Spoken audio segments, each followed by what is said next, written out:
I'm Jessica Easthope in for Christine Persichetti with this current news update. Right now, groups of people in 1,000 American cities are praying for life. It's part of a national campaign to end abortion. I spoke with the group right here in Brooklyn as they stood within legal distance of a Planned Parenthood about their mission. The fight for life. As the national war wages on, the local battles haven't been forgotten.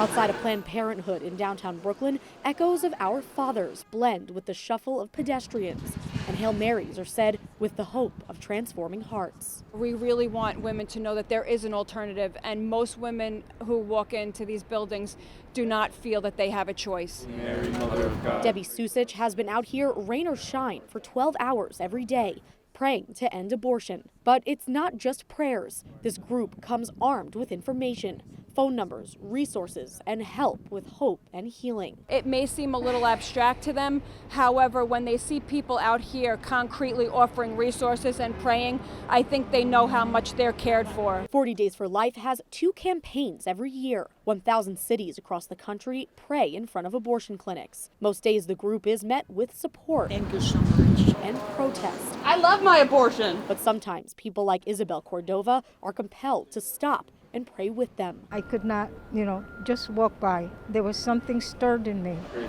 The more people, the better, because this time their prayers are set against the backdrop of a major legislative decision. The Biden administration is asking the Supreme Court to step in and suspend Texas's 6-week abortion law. But last month, the High Court declined to block the law in a 5-4 decision. We're responsible for what happens locally. Despite what's happening nationally, we're of course encouraged that more people will become educated. The group says what they call baby saves are the goal, but it's a long fight and they're not getting tired.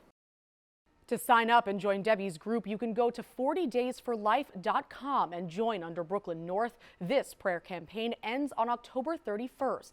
You can also contact your local representative about pro-life issues and repealing New York's abortion law through the New York State Catholic Conference Action Center. Turning now to those 17 missionaries kidnapped in Haiti, Secretary of State Antony Blinken says the Biden administration is, quote, relentlessly focused on the case. The FBI is in Haiti to advise on negotiations. Currently, Christian Aid Missionaries is in direct communication with the gang responsible. It's demanding a $17 million ransom for the missionaries, which the FBI says it will not even consider. Father Hilaire Belizaire, coordinator of the Haitian ministry to immigrants in the diocese, tells Currents News that right now the gangs are running the country. School is open, but very few children are going to school, and those who are going, they take a risk, they take a chance, and because the kidnapping is still going on a regular basis. He says he's against paying the gangs ransoms because the money would only go to supporting their crimes. And quoting Abraham, Bishop Pierre-André Dumas from the Diocese of Ancevaux in Haiti says enough is enough, writing, those responsible for these crimes will certainly have to answer one day before God, before their conscience, and before the tribunal of history for their unworthy and inhuman acts committed against their brothers and sisters in humanity.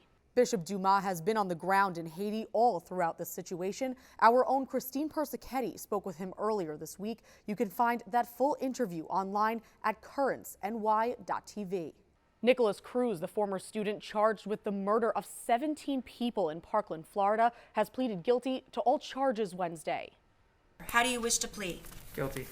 Cruz stormed into Marjorie Stoneman Douglas High School Ash Wednesday of 2018 with a semi-automatic rifle, killing 14 students and 3 faculty members. His lawyers have said Cruz would agree to plead guilty in exchange for life imprisonment, but the top prosecutor who started the case hoped to pursue the death penalty.